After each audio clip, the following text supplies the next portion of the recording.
이번 주는 굉장히 의미가 있는 주인데 명절이 끝나고 특별히 이제 다니엘서를 시작했다고 하는 의미에서 굉장한 의미가 있는 주간이다. 왜냐하면 재작년서부터 한번 다니엘서가 우리 시대에 꼭 필요한 말씀인데 한번 묵상을 해야 되겠다 하면서 생각을 하고 있었는데 기회만 엿보고 있다가 드디어 이제 시작을 했습니다. 그래서 시작하면 빨리 또 진행을 해야 되겠죠. 그래서 아주 이참에 금요 철야기도 때 1절, 2절 오늘 본문 가지고 주일 낮 예배 때 드리고요. 그 다음에 3절부터 5절은 이따 오후 예배 때. 그래서 다니엘서를 가지고 이게 굉장히 중요하다 하는 것을 여러분이 인식시키려고 합니다. 혹시 국군의 날 행진하는 거 보셨나요? 어때요? 굉장히 유형 있는 모습이죠. 근데 제일 멋있는 장면은 어딥니까? 가다가 경례할 때 아닙니까? 이제 사열 딱 하면서 우양우 하면 이렇게 하면서 경례 딱 하면서 갈 때 그 모습이 나라마다 약간 차이가 있지만 우리나라도 굉장히 멋있습니다. 그죠? 지금은 어느 때냐면요, 시기로 보면 하나님의 징조를 쳐다봐야 될 때입니다. 하나님의 징조를 왜 쳐다봐야 되느냐 이렇게 질문하면요, 무화과나무 잎이 피거든 곧 여름이 가까운 줄 알라 이렇게 얘기했어요. 역사 속에 무화과나무는 이스라엘을 상징합니다. 그런데 이스라엘이 2000년 전에 나라를 잃었던 이스라엘이 1947년 나라가 회복이 됩니다. 그리고 에스겔 37장의 기록에 있는 에스겔과 누구의 대화입니까? 하나님과의 대화에 보면 하나님 물어봐요. 인자야, 내가 이 사람들이, 이 마른 뼈들이 하나님에 살 수 있겠느냐 이렇게 질문하죠. 질문에 에스겔이 하나님이 아십니다 이렇게 대답을 해요. 그리고 결국은 그 군대가 되죠. 하나님의 군대가 되는데 생기가 들어가고 심줄이 들어가고 하나님 생명을 불어넣으시고 하면서 하나님의 군대가 되는 장면이 있는데 그게 뭘 상징하냐 하면 이스라엘의 회복을 상징하는 겁니다. 그리고 이스라엘이 지금 회복이 됐습니다. 뭘 얘기하냐면요, 역사 속에 다니엘서는 앞과 뒤에서 명확하게 얘기하는 부분이 있습니다. 바벨론 포로로 잡혀가서 6장까지는 내용을 얘기하고 있다면 7장부터 12장까지는 앞으로 되어질 일, 그래서 하나님은 역사의 주관자이고 주인이시다고 하는 것을 천명하면서 그 예언된 내용들이 4개의 예언을 통해서 이루어지게 되는데, 특별히 9장 같은 데를 보면 우리가 유심히 봐야 될 한 대목이 있습니다. 어떤 대목이냐 하면요, 성전 제사가 회복이 됩니다. 여러분 가만히 생각해 보세요. 나라 잃은 나라가, 백성이 흩어졌던 나라가 역사 속에 다시 회복이 돼서 구약의 성전 제도를 다시 시행한다. 가능합니까? 불가능합니까? 사실은 불가능한 일입니다. 근데 그 일이 시작되면 뭐와 연관이 있냐면요, 마지막 70일의 그 7년이라고 하는 그 기간이 움직이기 시작하는 겁니다. 그때부터 타이머가 그때부터 돌아가는 거예요. 그때부터 69일에까지는 이미 다 끝났습니다. 그리고 마지막 70일에는 세월이 굉장히 많이 갔어요. 2000년이라는 세월이 흘렀습니다. 그리고 그 표징을 하나님이 마지막 보여준 게 뭡니까? 이스라엘의 회복이에요. 그때 우리나라도 해방이 됩니다. 1948년도. 그리고 한일에 시편 90편 말씀대로 강건하면 70이요 80 한일회로 봅니다. 그런데 가만히 생각해 보세요. 48년서부터 지금 몇 년이죠? 이럭저럭 따지면 77년입니다. 연도수로 따지면 그렇다는 거죠. 그러면 여기서 제가 말하고 싶은 내용은 마지막 때 징조에 대해서 가장 정확하게 설명할 수 있는 분은 누구냐 하면 예수님밖에 없습니다. 예수님은 그 설명을 마태복음 24장에서 하고 계세요. 마지막 때가 되면 어떤 일이 일어나겠습니까? 그 질문을 제자들이 던졌을 때 그 질문을 쭉 설명합니다. 이런 일이 있을 거다. 처처에 환난과 기근 지진이 있을 것이고 나라가 나라를 그죠? 대적해 일어날 것이고 전쟁이 있을 것이고 이런 걸, 그러나 이것이 끝이 아니라 모든 민족에게 복음을 증거되면 그제야 끝이 오리라. 그러면서 주님이 덧붙인 말이 있습니다. 뭐라고 얘기하냐면 그러므로 깨어 있으라 이렇게 얘기해요. 그리고 25장으로 딱 넘어가면 열처녀 비유를 통해서 신부가 신랑을 맞이하기 위한 준비를 기록합니다. 기름과 등불을 준비했느냐, 준비하지 않았느냐, 그거를 통해서 천국 잔치에 들어가냐 들어가지 못하느냐 이것을 논하고 있습니다. 굉장히 중요한 거죠. 그러면 우리가 성경을 대하면서 특별히 다니엘서 9장에 기록되어 있는 이 말씀 뭐가 있냐면 성전 제사가 회복이 되고 회복되는 중에 진행하는 과정 속에 뭐가 있냐면요, 회담, 지구상의 모든 하나가 돼서 하나가 돼서 어떻게 해요? 통제를 받으면서 회복되는 그 장면이 마지막 때 장면이에요. 그래서 평화를 도모하면서 이제는 누구예요? 나라를 뛰어넘는 연합, 평화를 도모하는 일들이 어떤 한 사람에 의해서 진행이 될 겁니다. 그리고 난 후에 갑자기 그가 돌변해서 멸망에 가증한 것이 거룩한 것에 서는 것을 보거든 그때 어떻게 해요? 도망하라고 그랬어요. 그때 유대인들에게는 산으로 도망하라 이렇게 얘기합니다.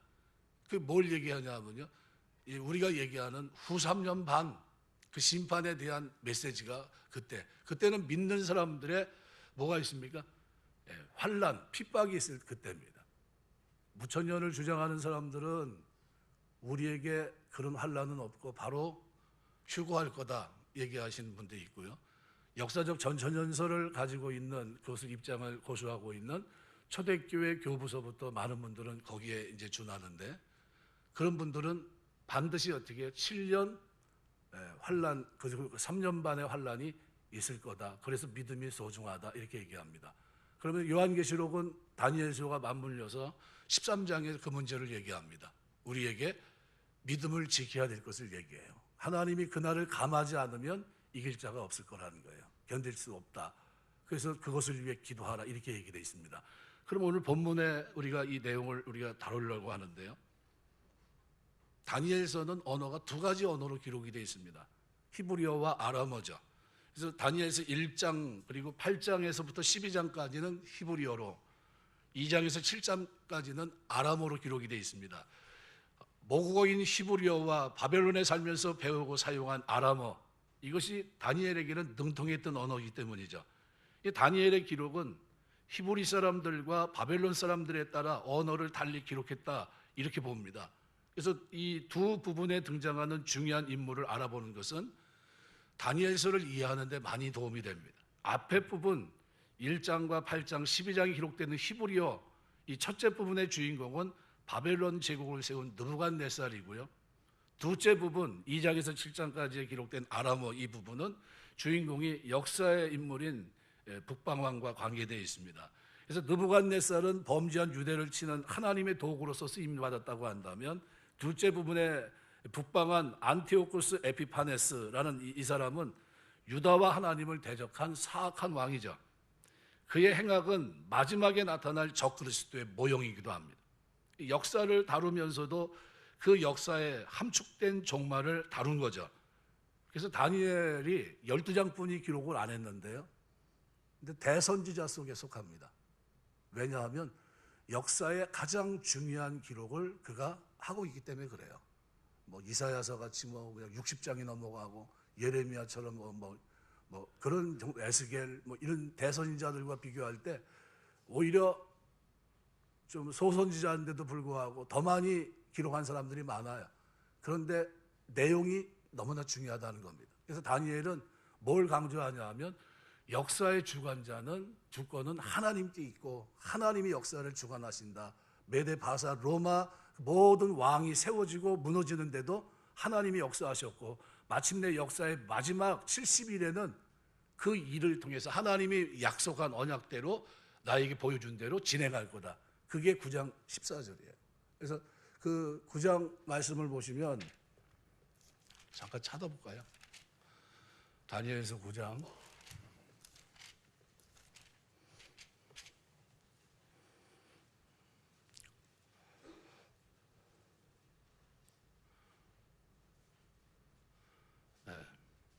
9장 13절에서 모세 율법에 기록된 대로 이 모든 재앙이 이미 우리에게 내렸사오나 우리는 우리의 죄악을 떠나고 주의 진리로 깨달아 우리 하나님 여호와의 얼굴을 기쁘게 하지 아니하였나이다.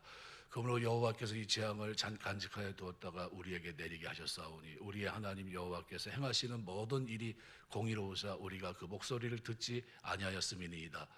이 말씀들을 우리가 꼭 기억하셔야 되는 이유는 9장의 이 내용들이 다니엘과 약속을 맺는 이 장면들이 이제 쭉 연결이 돼 있는데 이제 앞으로 이 부분들을 좀 자세하게 이제 여러분 설명하면서 이제 후에 다니엘서의 예언이 왜 우리가 이 시대에 주목해야 될 예언인지 그 징계를 그 경고를 어떻게 받아들여야 되는지 이거를 여러분들이 바르게 인식하시면 좋겠다 생각이 됩니다. 그래서 그 시대 다니엘은 포로로 잡혀가는데 한 10,000명 이상이 잡혀갔습니다. 근데 아무나 그렇게 포로로 잡혀간 게 아니라요. 환관장에 의해서 잡혀간 사람들은 쓸모 있는 사람들이었습니다. 그래서 우리 특별히 6절 보면 이렇게 표현합니다. 그들 가운데는 유다 자손 다니엘과 하나냐, 미사엘과 아사랴가 있었다. 이렇게 얘기하는데 유다 나라에서 포로로 끌려와서 훈련시키고 있는 사람들인데 아무나 끌고 온 게 아닙니다. 조건이 있었어요. 제일 먼저는 가문이 좋아야 됐습니다. 왕족이나 귀족 출신. 두 번째는 인물이 좋아야 됩니다. 흠이 없고 아름다워야 됐고, 학벌에 관해서는 모든 재주를 통달하고 지식이 구비하며 학문에 익숙한 자. 그 나이는 14세에서 15세. 그러니까 느부갓네살 임금은 여러 나라를 정복했습니다. 뭐 수리아, 뭐 애굽, 유다, 뭐 말할 거 없죠. 그 근동, 뭐 모두를 다 이제 정복을 했는데 그들 중에 유다 자손 4사람의 이름을 오늘 본문이 특정하고 있습니다. 다니엘, 하나냐, 미사엘, 아사랴. 이 4사람의 이름의 순서는 히브리식으로 가나다 순입니다. 이들이 이름이 너무나 귀한데 이거는 부모로부터 정체성을 어려서부터 심어준 겁니다. 그래서 다니엘의 엘이란 히브리 말은 하나님이란 뜻입니다. 그래서 하나님은 나의 법관이시다는 뜻입니다. 하나님은 나의 법관이시다. 이게 무슨 뜻입니까? 하나님이 친히 나의 법관이 되셔서 나를 보호하시고 나를 지켜주신다. 그런 의미입니다. 하나냐는 야라고 하는 단어는 야훼를 말합니다. 여호와죠. 그러니까 하나냐라는 뜻은 여호와는 은혜로우시다라는 이름의 뜻이에요. 여러분 자녀들 이름 지을 때 좋게 지시길 주 이름으로 축원합니다. 너무 목사님들이 자녀들을 요한, 모세를 너무 많이 넣어가지고 도초에 요한이 있고 모세가 있고 막 그래요. 근데 그런 이름 말고 좀 이렇게 의미가 있는 이름을 좀 많이 주시면 좋을 것 같아요. 그래서 하나냐는 은혜로우신 여호와께서 내게 은혜를 베풀어 주시리라는 뜻입니다. 또 미사엘은, 이 엘은 누굽니까? 하나님이에요. 하나님 같은 이가 누구리요? 라는 뜻이에요. 그러니까 내가 하나님만 의지하리라, 하나님만 바라보리라, 이런 얘기입니다. 이런 신앙 고백에서 나온 이름, 얼마나 신앙적인 이름이죠. 또 아사랴라고 하는 이름도 맨 끝에는 뭐예요? 야라고 하는 이것은 야훼를 뜻합니다. 여호와. 그러니까 이 아사랴라고 하는 이름의 의미도 하나님이 나를 도우시리라, 이런 뜻이에요. 핸드폰을 꺼주시면 좋습니다. 그러니까 이름 자체가 이 4사람 이름이 다 어때요? 굉장히 아름다운 이름입니다. 그래서 다니엘은 하나님이 저와 여러분의 법관이 되셔서 오늘 우리를 보호해 주시고 지켜주시는 그 은혜가 있게 되시길 주 이름으로 축원합니다. 하나냐는 은혜로우신 하나님께서 오늘 저와 여러분에게 더 큰 은혜 베풀어 주시기를 주 이름으로 축원합니다. 미사엘은 하나님과 같으니 누구리요? 하나님만 바라보시면서 하나님 의지하시고 선한 목자 되신 하나님께서 인도하시는 대로 따라가시는 복된 걸음 되시길 주 이름으로 축원합니다. 아사랴는 여호와께서 우리를 도와주신다는 겁니다. 하나님이 우리 모든 일에 도움을 주셔서 승리하는 역사가 있게 되시길 주 이름으로 축원합니다. 근데 이름대로 이들은 어떻게 돼요? 은혜로우신 하나님을 만나고요. 하나님 같은 이가 어디 있느냐? 풀무불 가운데서 어떻게 해요? 그들을 건져내십니다. 하나님 우리를 도우시는 분입니다 한 고백대로요. 하나님 이들을 도우십니다. 하나님이 그들의 법관이 되어주기를 얘기하고 호소하면서 그 이름을 갖고 사는데 하나님은 법관이 되셔서 보호해 주세요. 다니엘을 그렇게 보호하셨고요. 하나냐, 미사엘, 아사랴를 그렇게 보호하십니다. 느부갓네살 임금이 포로를 끌고 와서 이제 그 사람들을 자기 사람들을 만들려고 하니까요. 훈련시키게 됩니다. 3단계 훈련이 있어요. 제일 먼저는 격리시킵니다. 그들을 바벨론으로 끌고 와 모든 부모로부터 또는 동무로부터 뿐만 아니라 완전히 격리시켜서 한 곳에 모아놓고 집중적으로 훈련을 합니다. 3년의 시간인데 이때 완전한 세뇌 교육을 시킵니다. 갈대아 사람의 학문 방언을 가르쳤고 그 이름조차 완전히 바꿔버리고 창시개명을 한 거죠. 옛날을 기억하지 못하게 하고 완전히 자기 사람으로 만들기 위해서 철저하게 교육을 시킵니다. 이제부터는 바벨론 느부갓네살 왕으로 충성하도록 하기 위해서였죠. 또 3년 동안 훈련을 다 시키고 난 다음에는 시험을 치르겠습니다. 그렇게 통과되면 왕을 모시는 일에 종사하곤 했습니다. 여러분, 근데 이런 3년의 훈련을 통과하는 중에도 다니엘과 세 사람은 정체성이 뚜렷했습니다. 그 시대로 보면 말 안 듣는 천덕꾸리 미꾸라지 같은 사람들이에요. 저놈들은 도대체 말을 안 들어. 그런 사람들입니다. 다니엘도 그렇고 먹으려는데 먹지 않고 딴 거 먹으면 안 돼요 이러고 덤비고 있고요. 하나님 은혜 주시 않았으면 다 어떻게 됩니까? 왕 모독죄로 다 죽어야 될 사람들입니다. 근데 그때마다 하나님이 도우세요. 데이비드 플랫이라고 하는 사람이 레디컬이라고 하는 책을 썼는데 급진적인 과격한 이란 뜻입니다. 사도행전 17장에 보면 5절부터 7절에 보면 특별히 6절 기록을 보면 이렇게 말합니다. 아손과 및 형제들을 끌고 읍장들 앞에 가서 소리질러 이르되 천하를 어지럽게 하던 이 사람들이 여기도 이르매. 초대교회 1세기의 제자들과 그리고 제자를 따랐던 모든 성도들을 어떻게 규정하냐 하면 천하를 어지럽게 하던 이 사람 이렇게 표현합니다. 어떤 사람이죠? 굉장히 하나님의 복음을 위해서 생명까지 내걸었던 사람들입니다. 급진적인 사람이에요. 두려웠던 사람이 성령 충만하게 되고 예수 그리스도의 증인, 십자가와 부활의 증인이 되고 난 사람서부터 저들의 삶에 뭐예요? 남들이 볼 때 저 사람들은 왜 이렇게 과격해? 복음이 뭔데 저렇게까지 목숨을 걸고 저러는 거야? 그런 말을 들을 정도로 살아갑니다. 이거 바울과 실라가 데살로니가 회당에서 그리스도의 복음을 전할 때 이런 소동이 벌어진 겁니다. 그래서 그를 질투한 유대인들이 바울과 실라를 천하를 어지럽게 하는 자들 이렇게 얘기했던 겁니다. 사실 예수님의 제자들은 복음의 증인으로 달다 다 순교했습니다.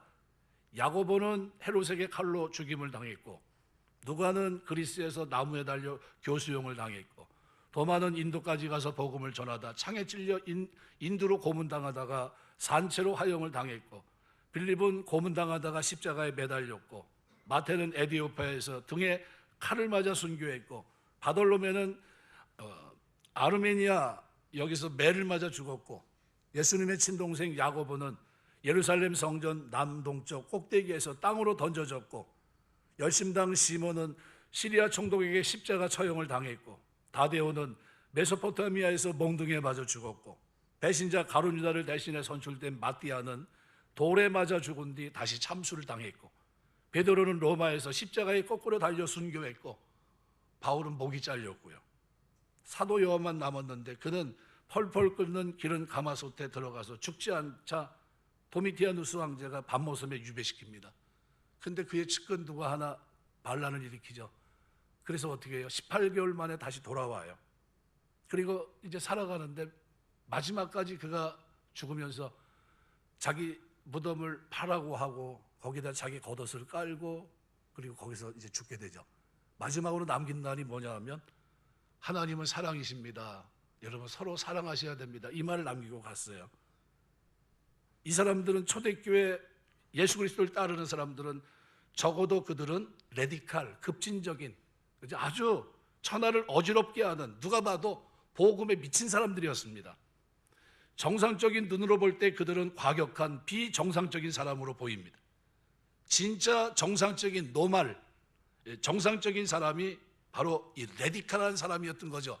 복음을 받은 사람들은 다 똑같이 어떻게 1세기는 다 이렇게 급진적인 사람이었습니다. 그래서 마크 베더슨이라는 사람이 올인이라는 책에서 그런 얘기를 합니다. 크리스찬이 예수님을 따르는 사람이라고 정의하면서 다르다, 올인이라고 하는 것을 답하면서 쭉 설명을 하는데요. 여기서 이 사람은 1세기 정상적인 노말이라는 단어와 과격한 레디칼이라는 단어가 동의어였는데 이 단어를 반의어로 바꿔 넣었다, 이 사실을 지적합니다.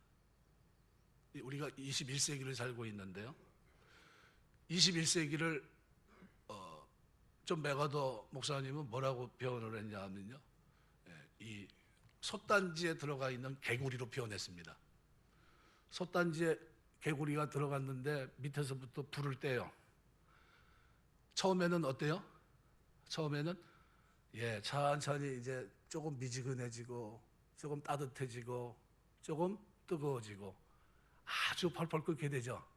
근데 언제쯤 뜨거워지면서 생각이 달라집니다. 야, 나가야 되는데 이거 아닌데. 그런데 나가려고 보니까 어떻게 됐어요? 익었어요. 안 움직여지는 겁니다. 20세기 교회를 그렇게 표현합니다. 우물 속, 이게 솥단지 속에 들어가 있는 개구리로. 무슨 얘기냐면 세속한테는 하나님의 모든 가치들을 어떻게 해요? 버렸다는 거예요. 그 속에서 나가야 되는, 이게 아닌데, 그런데 나중에 뛰어나가려고 보니까 어떻게 됐어요? 굳어 있는 거죠. 이미 죽은 거죠. 그래서 그 20세기를 또 하나의 그 경구로 표현하면 뭐냐 하면 이 벤치 워머라고 하는 단어로 표현합니다. 교인들을 뭐로 표현하냐면요, 교회 와서 조용히 앉았다가 따뜻하게 그 자리를 뒤펴놓고 가는 사람들로. 그러니까 전혀 변화가 없고 그 속에 레디칼한 모습이 전혀 없고 그냥 1세기의 정상이었던 레디칼이 20세기에서는 그 레디칼이 아니라 노말, 세상과 구분이 없는 평범한 모습으로 사랑도 열정도 다 식어진, 그래서 착각을 하는 겁니다. 우리 속에 사랑이 있는 것처럼 얘기하고 있는데 1세기 사람들이 21세기를 보면 뭐라고 얘기할까요? 이미 사랑이 식어져 있는 모습이에요. 그래서 여러분 가만히 보세요. 30년 전에 막 40년 전에 막 뜨겁게 기도하고 막 기도원에 가고 막 그러면서 기도원에 가면서 올라가면서 저 신학 전도사 때 막 올라가고 그러면서 무슨 생각했냐면 빨리 가야 되는데 가가지고 그 자리는 내 자리인데, 그리고 올라가면서 그 자리 누가 가면 괜히 기분 나쁘고 내가 거기서 기도해야 되는데 막 소나무 잡고 막 기도하고 그랬었거든요. 요즘은 아무도 안 올라가요. 올라가도 새소리뿐이 안 납니다. 조용합니다. 누가 제 기도하고 저 미쳤나? 저 뭔 일이래? 이렇게 됩니다. 시대가 바뀌었어요. 모두가 다 공감하면서 지금은 기도는 뭡니까? 하향 정도가 아니라 완전히 추락해서 기도원에 가는 사람이 없어요. 그렇게 됐습니다. 시대가 그렇게 많이 변했다는 거예요. 근데 이런 놀라운 변화를 경험하고 있는 한 사람, 다니엘과 이 사람들은, 그죠? 그들에게 있는 신앙은 어떤 모습입니까? 바벨론이 요구하는 대로 평준화된, 그죠? 그 신앙을 다 내려놓은 모습이 아니라 그들이 볼 때는 뭐예요? 레디칼한 사람들이에요. 저놈들이 하나님을 섬기는데 그 이름 때문에 목숨까지 내건다고 왕 앞에, 그죠? 이거 금령으로 내렸는데 왕의 금령을 어기고 사자굴에 들어가는데도 기도하고 있다고? 그런데도 그들은 어때요? 바꾸지 않아요. 그리고 그 문제를 가지고 같이 기도하고 있고요.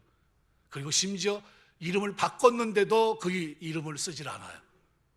그리고 부모가 물려준 그 이름을 가지고 하나님 앞에 나아갑니다. 이게 누구냐면 다니엘, 이 세 친구들이에요. 그런 내용이 7절에 나왔습니다. 환관장의 이름을 3절에 보면 아스푸나스라고 되어 있는데요. 그 사람이 이제 히브리식 이름을 바벨론 이름으로 바꿉니다. 왕들은 자기네 이름으로 다 바꿔요. 우리나라가 36년에 고통을 당할 때 창씨개명을 한 것처럼 제 어렸을 때 할아버지한테 물어보면 다 이름이 있어요.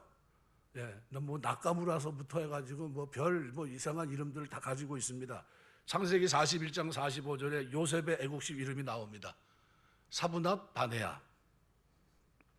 에스더 2장 7절에는 히브리식 이름으로 하다사라고 나왔는데 그 사람이 누굽니까? 에스더. 바벨론식 이름입니다. 에스더는. 다니엘은 유대식으로는 하나님은 나의 보관이시다. 히브리식이죠. 그런데 이름을 뭐로 바꾸면 벨드사살이라고 바꿉니다. 벨은 바벨론 신의 이름입니다. 벨이 그의 생명을 보호하리라, 이런 뜻입니다. 벨이 그의 생명을 보호하리라, 이걸로 바꿔버렸어요. 하나냐는 여호와는 은혜로우시다라는 이름인데 사드락으로 바꿉니다. 이름의 제일 끝에 아쿠라는 것이 들어가요. 바벨론 신의 이름입니다. 그러니까 달의 신이 아쿠입니다. 그러니까 달의 신인 아쿠가 명령한다, 이런 게 사드락이라는 이름입니다. 또 미사일은 메색이라는 단어로 바뀌는데 미사일은 하나님 같은 이 누구냐라는 거예요. 하나님과 견줄 사람이 누가 있냐는 거죠. 그런데 메색은 아쿠라는 바빌론식 이름입니다. 수메르의 월신입니다. 아쿠와 같은 자 누구냐? 이런 뜻입니다. 또 아사랴는 여호와는 나를 도우시리라는 뜻입니다. 근데 아벤느고로 바뀌어요. 느고는 바벨론 신의 이름입니다. 바벨론의 신 느고의 종이란 뜻이에요. 이거 완전히 창시 계명을 한 겁니다. 근데 다니엘과 세 친구는 그런데 어떻게 해요? 이름은 바꿨지만 신앙의 정체성은 바뀌지 않아요. 6절을 다시 보면 이렇게 표현합니다. 그들 가운데는, 그들은 몇 명입니까? 10,000명이 넘는 사람들이죠. 그들 가운데는 유다 자손 다니엘과 하나냐와 미사엘과 아사랴가 있었더라. 이들은 레디칼했다는 겁니다. 그들은 평준화되지 않았다는 거예요. 그들은 마음을 빼앗기지 않았다는 겁니다. 그들은 여호와 하나님을 섬기는 사람이었다는 겁니다. 이거를 얘기하고 있는 거예요. 실제로는 유다 자손 가운데 끌려온 사람이 더 있을 겁니다. 그러나 이들 왜 몇 명 더 범위에서 벗어나질 않아요. 근데 왜 다른 사람의 이름은 기록하지 않고 이 네 사람의 이름을 대표적으로 기록했겠습니까? 아마도 다른 사람들은 왕이 주는 진미와 포도주를 마셨을 것이고 왕이 만든 금신상에 꿇어 엎드려 절하고 말았을 겁니다. 신앙의 절개를 지키지 못했을 거예요. 근데 다니엘과 세 친구는 이런 환난과 어두움에 파묻히지 않습니다. 어렵고 극한 상황에서도 신앙의 절개를 지키고 있어요. 이걸 왜 여기다 비춰주고 있죠? 마지막 때, 환난 때 우리가 취할 태도가 이거라는 겁니다. 여러분이 이런 은혜가 있게 되시길 주의 이름으로 축원합니다. 그죠? 뭐 666이 있고 뭐 이게 우리 눈으로 보면은 옛날 한 30년 전에만 생각해도 지구촌이 하나가 돼서 한 사람에서 통제를 받고 하는 게 불가능하다고 생각했는데 지금은 불가능하다고 생각합니까? 누구 한 사람이 등장해서 평화를 가장해서 지구촌 전체를 하나로 묶고 종교까지만 하나로 묶고 평화를 하면서 공존하고 얘기를 하다가 어느 날 갑자기 돌변하면 어떻게 될까요? 그게 적그리스도예요. 그렇게 올 거라는 겁니다. 해산하는 여인이 처음에는 어때요? 아, 임신했구나. 그때는 별로 몰라요. 근데 언제죠? 해산하기 전까지는 고통 속에 있습니다. 그러나 나야 못 나요? 낫습니다. 이게 마지막 환난에 대한 성경의 예고예요. 해산하는 여인과 같을 거라는 거예요. 처음 출발은 어때요? 임신했는지 몰라요. 근데 세월이 지나면 임신했네? 그런데 고통이 오기 시작합니다. 근데 고통은 반드시 끝이 있죠. 그게 환난입니다. 그게 마지막 그 종말에 대한 예수님의 메시지예요. 그렇다고 본다면 우리가 좀 유심히 보셔야 됩니다. 그래서 다니엘과 세 친구는 그 믿음이 그들 속에 이름 그대로 하나님은 과연 그들의 법관이 되셔서 그들을 지켜주셨고 하나님은 은혜로우셔서 은혜로운 하나님이 은혜를 베풀어 주셨고 하나님은 선한 목자가 되셔서 저들의 발걸음을 인도해 주셨어요. 하나님 같은 자 누구냐 한 그대로 미사엘 얘기대로 아사랴는 하나님이 저들을 도와주셨어요. 저들로 하여금 승리하는 삶을 살 수 있도록 레디컬한 삶을 이어갈 수 있도록 하나님에 대한 신전의식, 하나님에 대한 경외심 이걸 무너뜨리지 않고 살았습니다. 다니엘에게는 벨르사살, 다니엘 이 두 가지 이름이 이제 주어졌는데 가만히 보세요. 눈앞에 보이는 느고신이 있고 그저 말 그대로 엄청난 일이 지금 벌어지고 있는데 진짜 신전을 어마어마하게 짓고 지금 그 일이 진행됩니다. 그리고 거기에 포로들이 동원이 됐었고요. 그 보이는 신 앞에 보이지 않는 하나님, 안 보이는 하나님을 섬긴다는 게 쉽습니까? 그런데 다니엘이란 이 사람은 거기서 어떻게 해요? 누구를 섬길 것인지 선택을 했어야 됩니다. 우상의 신의 아들이 되어 그를 섬기고 높일 것인지 아니면 하나님을 높이고 섬길 것인지 이 선택 앞에서 다니엘과 그의 친구들은 어디를 선택했습니까? 어떻게 대처했고요? 다니엘서를 보면 자신들의 이름이 정복자에서 바뀌긴 했지만 그렇게 불리기는 했지만 그들은 그 사실을 인정하거나 받아들이지 않았다는 것을 알 수 있습니다. 다니엘서 1장 17절에 보면 하나님이 이 네 소년에게 학문을 주시고 모든 서적을 깨닫게 하시고 지혜를 주셨으니 다니엘은 또 모든 환상과 꿈을 깨달아 알더라. 하나님이 저와 여러분에게 이런 은혜 주시길 주 이름으로 축원합니다. 마지막 때를 살면서 징조를 보면서 깨어 있어야 돼요. 그러므로 깨어있으라, 이 말이 우리 속에 있어야 됩니다. 깨달아야 준비합니다. 깨달아야. 4장 19절에도 보면 이렇게 표현합니다. 벨드사살의 이름한 다니엘이 한동안 놀라며 마음으로 번민한지라 왕이 그에게 말하 이르기를 벨드사살아 너는 이 꿈과 그 해석으로 말미암아 번민할 것이 아니니라. 벨드사살이 대답하여 이르되 내 주여 그 꿈은 왕을 미워하는 자에게 응하며 그 해석은 왕의 대적에게 응하기를 원하나이다 하면서 어떻게 해요? 자기 이제 다니엘이 자기의 이름을 고수합니다. 개명되고 난 뒤에도 그들은 서로를 어떻게 불렀을까? 2장 17절에 보면 이에 다니엘이 자기 집으로 돌아가서 그 친구 하나냐와 미사엘 아사라에게 그 일을 알리고 이제 채소 먹고 뭐 이렇게 하는 이 문제가 생기고 또 신전 앞에 절하는 이런 문제가 생기고 했을 때 그들은 어떻게 해요? 기도의 동역자였습니다. 그들을 어떻게 부릅니까?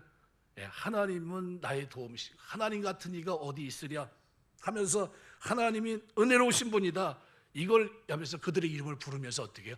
우리가 하나님께 함께 기도하자 그러면서 나갑니다. 이 너무나 멋있는 모습이에요. 이게 다니엘의 삶 속에 녹아있는 그 하나님을 경외하는 믿음, 이걸 우리가 유심히 봐야 됩니다.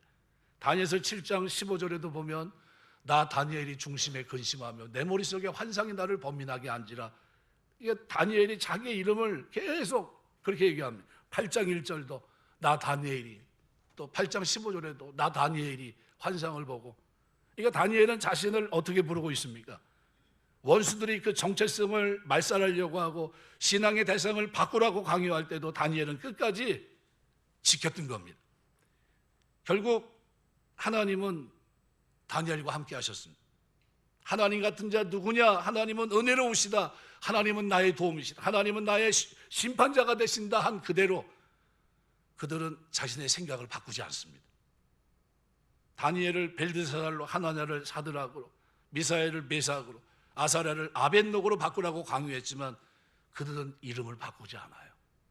그럼 우리에게는 이렇게 바꾸지 말아야 될 이름이 있나요? 있습니다. 신약에 오늘 우리를 뭐라고 부르냐 하면 따라서 하시고 하나님의 사람. 디모데서 6장 11절 보면 이렇게 표현합니다. 오직 너 하나님의 사람아 이것들을 피하고 의와 경건과 믿음과 사랑과 인내와 온유를 따르며. 오늘 우리가 구원받은 사람들은 하나님의 사람인 줄 믿습니다. 이 이름을 우리는 놓치지 말아야 돼. 고린도서 3장 3절에는 우리를 뭐라고 표현합니까? 너희는 우리로 말미암아 나타난 그리스도의 편지니. 우린 누굽니까? 그리스도의 편지. 예수 믿는 사람에게 동일하게 받은 이름이 있습니다. 하나님의 사람 그리스도의 편지. 또 골로새 1장 2절은 우리를 뭐라고 표현하냐 하면 골로새에 있는 성도들, 곧 그리스도 안에 신실한 형제들에게 편지한다 그랬어요. 우린 누구예요? 성도예요. 여러분에게 주어진 이 이름을 잊지 않게 되시길 주의 이름으로 축원합니다. 하나님은 거룩한 삶을 살라고 우리에게 이 성도라는 이름을 불러주셨어요. 히브리 말로 카도시라는 말은 순결한, 구별된 이란 뜻이에요. 성도, 이름이 되게 좋은 이름이에요. 헬라어로는 하기오스라는 단어는 거룩한 자라는 뜻이에요. 그러니까 얼마나 좋은 이름입니까? 오늘 우리가 하나님의 성도된 것에 대해 기뻐하시길 주의 이름으로 축원합니다. 고린도서 1장 2절은 하나님이 우리를 성도로 부르셨다고 말해요. 고린도에 있는 하나님의 교회 곧 그리스도 예수 안에 거룩하여지고 성도라 부르심을 받은 자들과 그랬어요. 우리는 누굽니까? 성도로 바깥에서 부르심 받은 에클레시아 교회들이에요. 성도로 부름받은 교회들입니다. 그러니까 성도는 그래서 어떻게 해야 돼요? 내가 성도이기 때문에 고린도서 7장 1절은 이렇게 표현합니다. 그런즉 사랑하는 자들아 이 약속을 가진 우리는 하나님을 두려워하는 가운데서 거룩함을 온전히 이루어 육과 영의 온갖 더러운 것에서 자신을 깨끗하게 하자. 왜요? 성도기 때문에. 성도로 부르셨기 때문에. 이것을 위해 죄 탕감하신 정도가 아니라 속량 죄사함 받게 하시고 하나님의 거룩한 자녀가 되게 하시고 아들이 되게 하시고 그리스도인이 되게 하시고 성도가 되게 하시고 하나님의 사람이 되게 하시고 그리스도의 편지가 되게 하셨기 때문에 육과 영의 온갖 더러운 것에서 깨끗하게 해야 됩니다. 베드로서 1장 15절 보면 오직 너희를 부르신 거룩한 이처럼 너희도 모든 행실에 거룩한 자가 되라. 이렇게 살면 구원받는 겁니까? 아니면 구원받았기 때문에 이렇게 사는 겁니까? 구원받았기 때문에요. 예수 믿고 복음을 통해 죄사함 받고 이제 의의 백성이 됐기 때문에 내 몸을 저 복종시키는 겁니다. 로마서 6장 13절은 그래서 너희 지체를 불의의 병기로 죄에게 내주지 말고 오직 너희 자신을 죽은 자 가운데서 다시 살아난 자 같이 하나님께 드리며 너희 지체를 의의 무기로 하나님께 드리라. 이거 무슨 삶입니까? 노말의 삶이에요? 평범한 삶입니까? 아니면 레디칼한 삶입니까? 내가 하나님 앞에 내 몸을 의의 지체로 의의 병기로 드리려면 어떻게 살아야 됩니까? 더 열심히 거룩하게, 더 경건하게, 더 진실하게, 정직하게 그 양심에 부끄럽지 않은 삶을 살아가는 몸부림치는 삶이 있어야 돼요. 오늘 이것이 레디칼한 삶인 줄 믿습니다. 저 사람은 왜 저렇게 살지? 천국을 소망하는 사람이기 때문에 저렇게 사는데, 천국을 소망하는 사람들에게 삶에는 어떤 모습이 있어야 됩니까? 자기 몸을 의의 병기로, 의의 지체로 하나님께 드리는 거룩하고 순결한 삶이 있어야 되는 겁니다. 이것이 오늘 저와 여러분의 모습 되시길 주의 이름으로 축원합니다. 데살로니가전서 5장 22절 23절은 이렇게까지 얘기해요. 악은 어떤 모양이라도 버리라. 평경에 하나님이 친히 너희를 온전히 거룩하게 하시고 또 너희의 온 영과 혼, 몸이 우리 주 예수 그리스도 강림하실 때 흠없이 보존되기를 원하노라.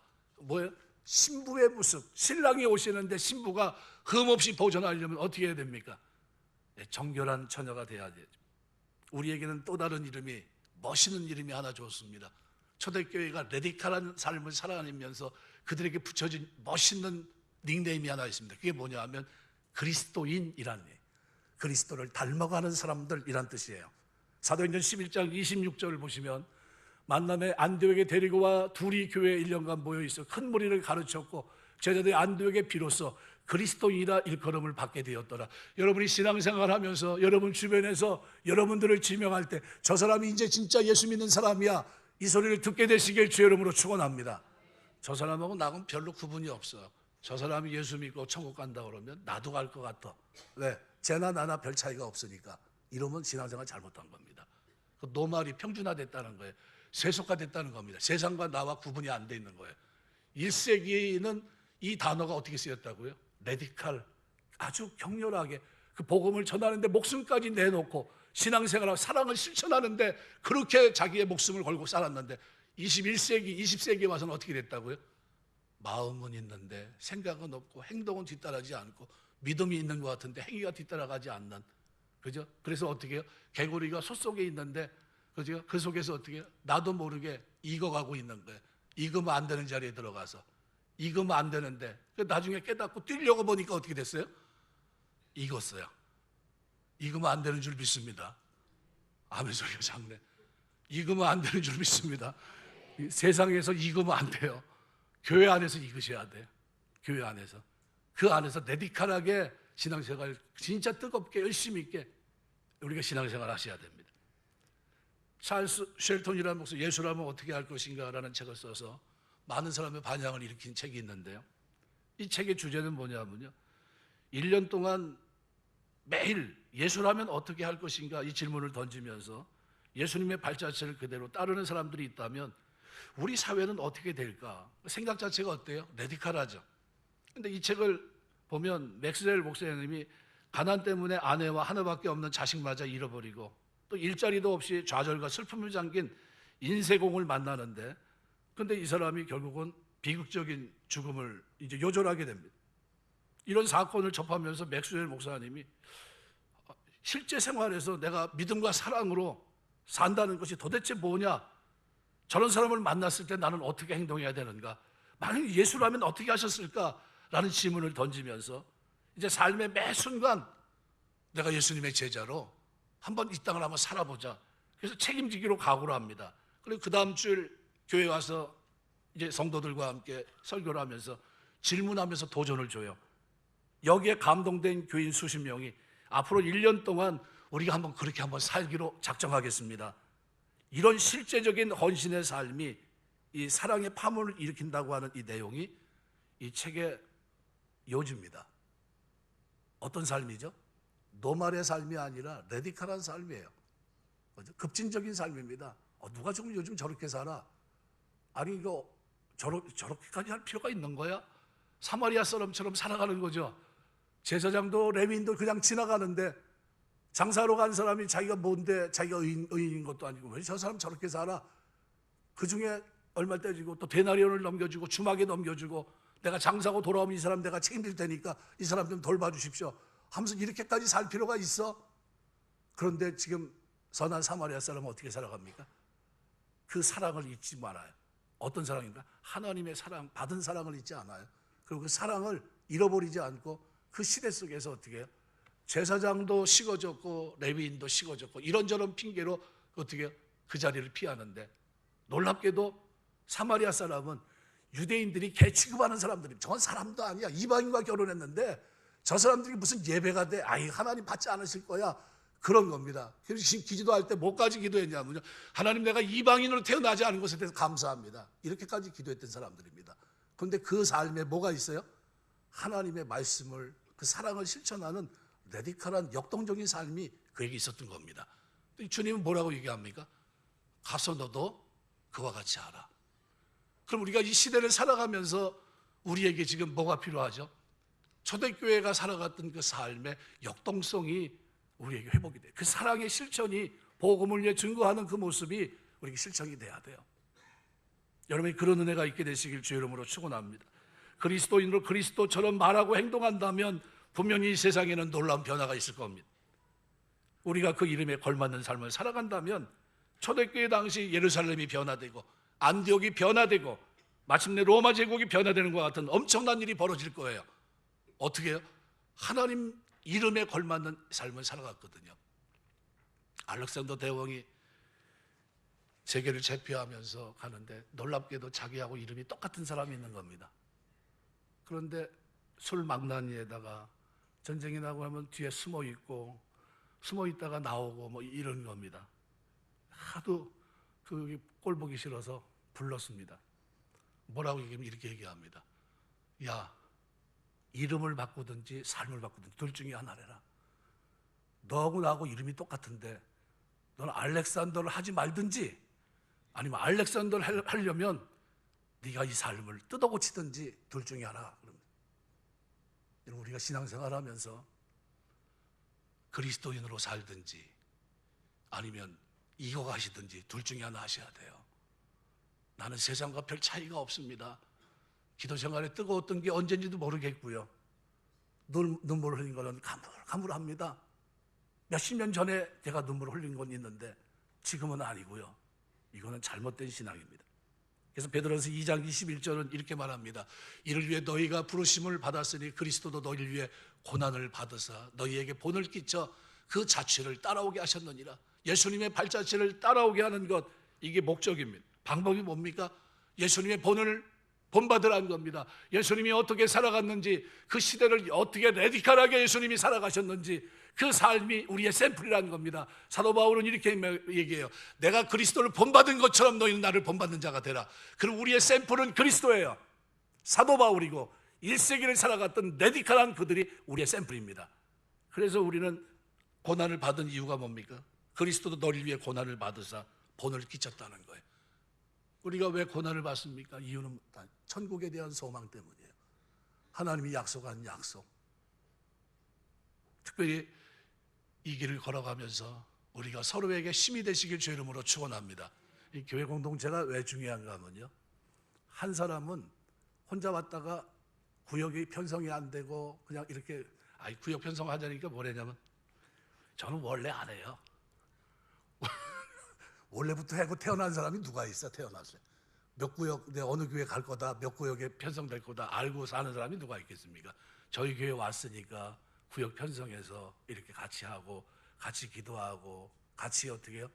고난을 이겨내고 기쁨도 같이 나누고 그러면서 신앙생활을 해야 되는데 자기만 솔로에 솔로.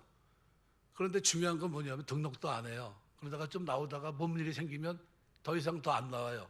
그 전도사님 물어봅니다. 제가 아니 그 사람 보이다 요즘 안 보이네. 그럼 뭐냐면 그래서 연락처를 전혀 안 알려주지는 것 같아서 어디 사는지도 모르고 연락할 방법도 없고 그렇다고 이렇게 얘기해요.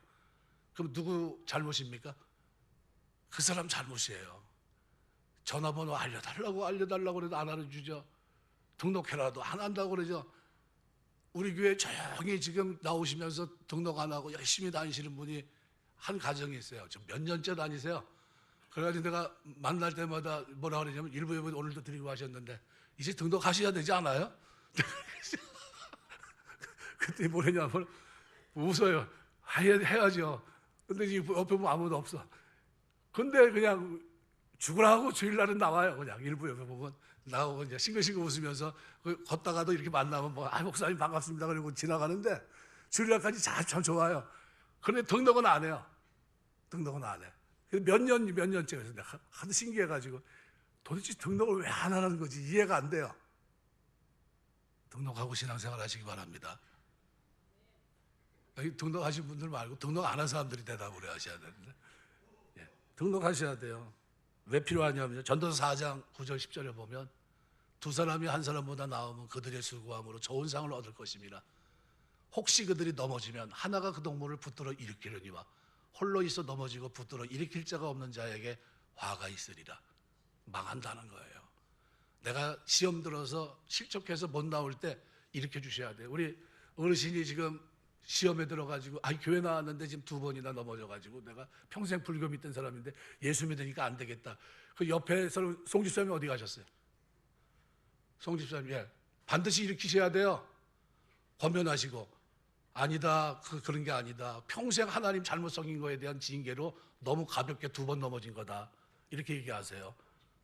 하나님이 걷어가지 않은 게 얼마나 감사하냐. 그리고 이제 하나님 잘 섬기면 된다. 이제는 넘어질 일 없다. 이렇게 얘기하세요. 그리고 기도해 주시기 바랍니다. 하나님이 이제는 교회를 출입하면서 넘어지지 않게 붙들어 주실 줄 믿습니다. 기도하셔야 돼요. 이렇게 해요. 그분이 교회를 출입하면서 지금 주변 사람들이 거기 아파트에서 여러분들이 나오시거든요. 노인정에 가면 매일 만나신대요. 그러면 일으켜야 됩니까? 못 일으키면 안 돼요. 반드시 일으키시기 바랍니다. 다음 주에 다시 모시고 나오셔야 돼. 예. 아멘 소리가 굉장히 작네. 송기수장님 아멘입니까? 네. 잠언 27장 9절 보시면 이렇게 됩니다. 기름과 향이 사람의 마음을 즐겁게 하나니 친구의 충성된 권과 이와 같이 아름다우니라. 누가 좋은 얘기를 해줄 수 있어야 되는데 누가요? 신앙 안에서, 예, 우리가 지금 동일하게 그리스도의 군사로 격렬한 싸움을 하고 있는데 일으켜 주셔야 될 거 아니에요. 그죠? 이 구원, 천국과 지옥이 갈라지는 건데 그냥 손을 딱 놔주면 됩니까? 우린 절대 손을 놓으면 안 돼요. 저 사람이 힘이 빠져서 전혀 힘을 주지 않아도 우리는 꽉 붙잡아야 돼요. 꽉 붙잡아야 돼요. 전도서 4장 12절. 한 사람이면 패하가 없기와 두 사람이면 맞설 수 없나니 세 겹줄은 쉽게 끊어지지 아니하느니라. 여러분이 신앙의 끈을 하나로 묶어서 하나님, 내가 성도로 그리스도의 편지로 이 땅을 살아갈 수 있도록 하나님 은혜 주옵소서. 기도하시고 그런 은혜가 있게 되시길 주 이름으로 축원합니다. 말씀을 맺겠습니다. 다니엘서가 중요한 이유는 이제 그 징조가 하나하나 이루어져 가고 있다는 사실입니다. 그리고 여러분이 주목해야 되는데 뭘 주목해야 되냐면요, 마지막 70일에가 시작하고 진행할 때 제일 먼저 나타나는 게 뭐냐 하면 온 나라가 연합해서 평화를 얘기하는 회담, 이것이 이제 있게 됩니다. 지금 이제 암묵적으로는 트럼프와 이스라엘 사이에 회담이 있었어요. 그리고 이스라엘 당국과 제사장과의 회의가 있었습니다. 어떤 회의냐면요, 성전 제사를 진행하자라는 회의예요. 이게 왜 중요하다고요? 이것이 진행돼야 마지막 70일의 7년의 3년 반의 평화와 3년 반의 환란이 마지막 70일의 7년의 기간이 스타트되는 거예요. 우리의 눈은, 안 믿는 사람들은 예수님의 오심이 도적같이 오겠지만 우리는 그 때와 시기는 알지 못하지만 뭘 알 수 있죠? 표징을 통해서 아는 겁니다. 징조를 통해. 아, 주님 오실 때가 됐구나. 언제부터죠? 이스라엘의 회복을 통해서, 아, 이게 이 나라가 회복되는 걸 보면서 무화과나무 잎이 여름이 오기 전, 그죠? 마지막 종말의 스타트가 이루어지게 있겠구나. 근데 그 성경의 예언들이 하나하나 다 이루어져 가야 돼요. 그 예언 가운데 가장 여러분이 관심을 가져야 될 것은 뭡니까? 온 나라가 연합해서 하나의 평화를 추구하면서 하나 될 때예요. 그때를 관심 있게 보셔야 됩니다. 그리고 뭐가요? 제사가 시작됐습니다. 왜요? 그 평화가 쭉 진행되다가 갑자기 제사가 중단되면서 멸망에 가증한 것이 거룩한 곳에 서면서 뭐라고 얘기한다고요? 내가 그리스도라는 겁니다. 그리고 나를 경배하라. 이 일이 있을 거라는 거예요. 이것이 성경이 말씀하고 있는 마지막 때의 모습이에요. 그러면 깨어 있어야 됩니까? 아니면 노말의 삶이 우리의 삶이 돼야 됩니까? 아니면 레디칼의 삶이 우리의 삶이 돼야 됩니까? 레디칼해야 돼요. 뭐 때문이죠? 여러분이 알고 있는 친구들, 여러분이 알고 있는 사람들이 지옥 가는 것을 여러분은 막으셔야 됩니다. 어떻게 막죠? 지금 깨어 있어야 됩니다. 이렇게 급박한 시기, 역사 속에서 이렇게까지 하나님 말씀이 성취되는 것을 눈으로 보는 시대에 우리가 있다는 사실을 여러분이 자각하셔야 돼요. 아, 이걸 우리가 눈으로 보고 있구나. 1920년대, 30년대 사람들은 뭐라고 얘기했냐면요. 이스라엘의 회복은 있을 수 없는 얘기다. 그게 나라 잃어버린 나라가 2000년 만에 회복된다는 게 가능한 얘기야. 웃기지 마. 신학자들도 이거는 상징적인 얘기일 거다. 이게 뭘 얘기하는지 잘 모르겠지만 이랬습니다. 근데 그 말씀이 성취되고 이스라엘 회복이 딱 되니까 뭐라고요? 이건 진짜 하나님 문자 그대로 받아들여야 될 말씀이구나. 이렇게 얘기했습니다. 그리고 그 일이 진행돼서 지금까지 온 거예요. 그렇다고 한다면 여러분 우리 시대를 보면서 어디를 주목하셔야 돼요? 하나님의 예언의 말씀을 주목하시면서 깨어 있어야 돼요. 그러기 위해서 다니엘서는 우리의 삶을 다시 한번 점검하게 하면서 나는 이 시대를 살면서 20세기에 그 신학자들이 얘기한 대로 노말의 삶을 살고 있는지 아니면 레디칼하게 역동적인 모습을 가지고 믿음과 사랑을 실천하며 살고 있는지 예수라면 어떻게 할 것인가 그 삶의 태도를 가지고 살고 있는지 아니면 아무 부관 없이 세상과 나와 구분이 없이 이 땅을 살고 있는지 이것을 생각해 보셔야 됩니다. 저와 여러분의 삶 속에 레디칼한 삶이 있게 되시길 주의 이름으로 축원합니다. 기도하겠습니다.